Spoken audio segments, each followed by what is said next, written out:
I felt it all day, to be honest.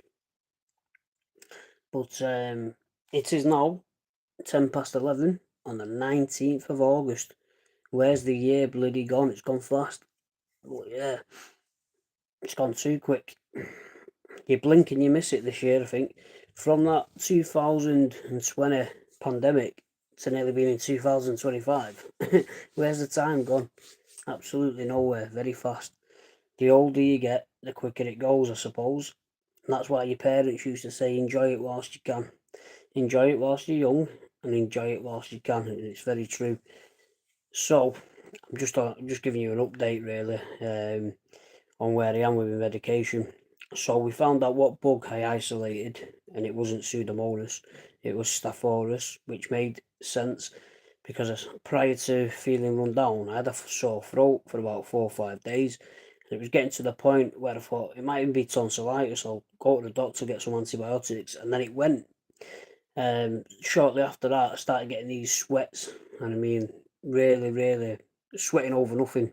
Even though it was a warm day, I had to, change t-shirts. I had to get some kitchen roll, wipe myself down, and that's all. That's all that was happening. Really, I didn't feel that fatigue, drained. It's only when I was waking up and my eyes felt more tired than normal. I'd be rubbing my sleep. I'd be saying, right, I'm going to church today, and it gets about 9:30. I said to myself, I can't go to church. I feel too fatigued. So I just thought, I've sent my sample with the urgent response team. It's not come back.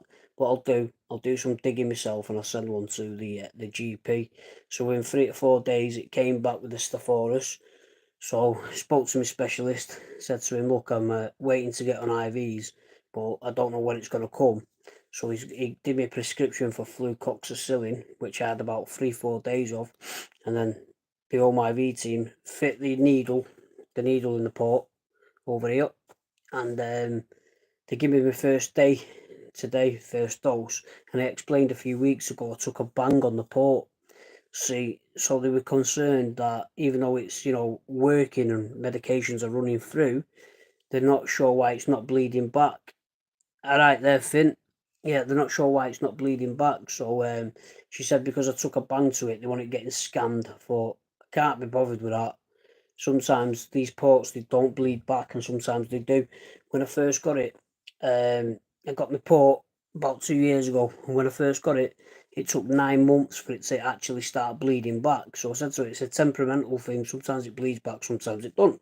So they tried to get a cannula in my arm here, and near my wrist, and it wouldn't even bleed back or anything. So I'm talking about my lung condition, mate.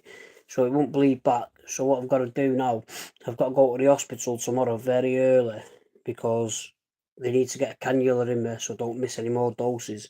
So I've got to go about 7 o'clock in the morning, go there, and then hopefully this will be running again. And if it's not running again, they'll probably have to do the midline in the arm where they put the midline with it's like a pick line where they administrate the meds. So it's pissing me off. I tell you, it's not been plain sailing, this one. I feel okay going into it because I've had about 4 days, 4 days antibiotics tablet form. But yeah, that's all I'm updating you with. So we actually know what bug I'm growing in my chest. We are getting IVs now. Apart from when we weren't getting it, I was getting all the headache chasing it up. I'm actually getting IVs, and I'm actually quite tired because yesterday I had a couple of beers because I had a bit of stress. My son got into an altercation, a fight, and he got some damage to his eye. So I had a few pints. they didn't want to take me bloods today, just in case the alcohol was showing. Obviously, fluctuations in the liver or whatever it is they're checking for. So I'm getting my blood test done tomorrow. I'm getting a cannula in. Then I've got to get that port scanned, see if there's any damage to it. If there's not, hopefully they can start using it again. And yeah, go from there. But like I say, I think this one's going to be a lot easier. Apart from this rubbish, I wish I never mentioned that it took a bang. What happened? I had one of the kettlebells that you train with, and I was doing a little bit of like a tricep extension, and I brought the kettlebell down, and as I put the kettlebell down, it banged the port, and it really hurt. But You know what they like. You mention something to them, and that's it. Oh, we've got to stop. We've got to stop. We've got to stop treatment now until we get a cannula in. Sometimes you wish you don't bloody mention these things, but at the end of the day, it's all precaution. It could have caused some damage. It could have fractured the port, which I don't think. And a few weeks before that, kettlebell hit it because where it is on the chest, it's quite high up. So one of my friends went to give me a hug, but as he's gonna give me a hug, he's missed, and he's gone bang, bang right into the port, and that actually hurt more than the kettlebell that hit it. But anyway, we'll give you some information when I know more about that.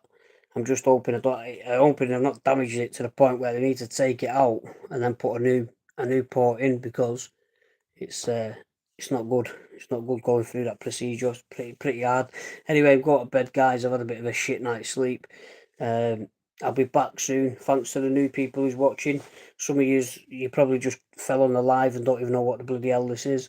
But this channel is it's about lung conditions such as bronchiectasis, cystic fibrosis, and things like that. So if you've got the condition or your family members have and you want some advice, hit the subscribe button, and I'll see you soon. Yeah, take care, guys. Peace out.